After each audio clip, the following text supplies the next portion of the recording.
Box jumps versus hurdle jumps. What's the difference? What's going to be the right variation for me? So the biggest thing when we're looking at box jumps versus hurdle jumps is going to be the force absorption necessary. So with most beginners, we're going to want to take them onto a box.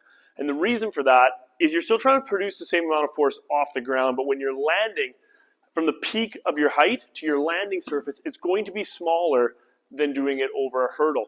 So if you look as I jump up on the box, it's a very soft landing. When I'm at the top of my jump, the actual surface that I'm landing on is only a little bit below my feet. But if I'm going over a hurdle, I have to absorb the full force of that jump as I go over.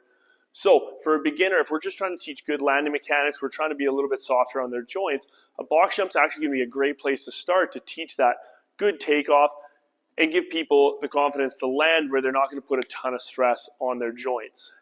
Now, the biggest thing when it comes to box jumps is a lot of people look and go, I can't get up on there. I don't have time to actually stick the landing. And there's that little bit of a fear in them. If that's the case, make the box smaller. That's fine. Because if we're looking for good landing mechanics and good takeoff mechanics, the actual size of the box necessarily doesn't matter. Once someone has the good quality mechanics, then we can move them into something more like a hurdle. So a box jump, if you're beginning and you're just looking to learn the basics of, okay, how do I jump? How do I absorb forces? It's actually a great option. Is it a true plyometric style exercise?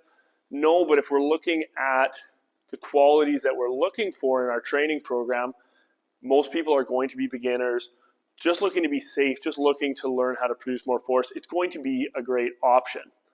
Now, that being said, when we're looking to progress and work on a little bit faster contact times, more force production and absorption, jumping over a hurdle, even if they're going to be a little bit smaller, is going to be better because, one, we have to absorb more force on the landing, which means that the takeoffs then require us to overcome more force to go quickly. So when that's the case, it does become more about that plyometric stretch shorten cycle, which is what's going to really get you that plyometric springy ability. With a box jump, it's more about one rep, you step back down, you repeat, one step back down. But once you get into the hurdles, we can start doing a little bit more continuous, we can get a little bit more rhythm behind it, and then that's when we can make it a little bit more athletic and a little bit more advanced. One other thing I see with the box jump, when you jump up onto the box, step back down, okay? Because if the goal of the box jumps is to minimize the landing impact by jumping up, why would we then jump backwards and take all that force and do it in a backwards motion? It doesn't make sense.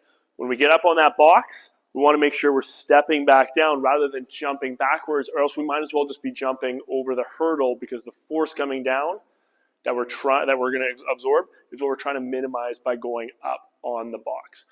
So again, for beginners, box jumps are a great place to start if you're worried about the impact on your joints and the mechanics. But as you move into more athletic style advanced training, the hurdles probably are going to be a better option for you.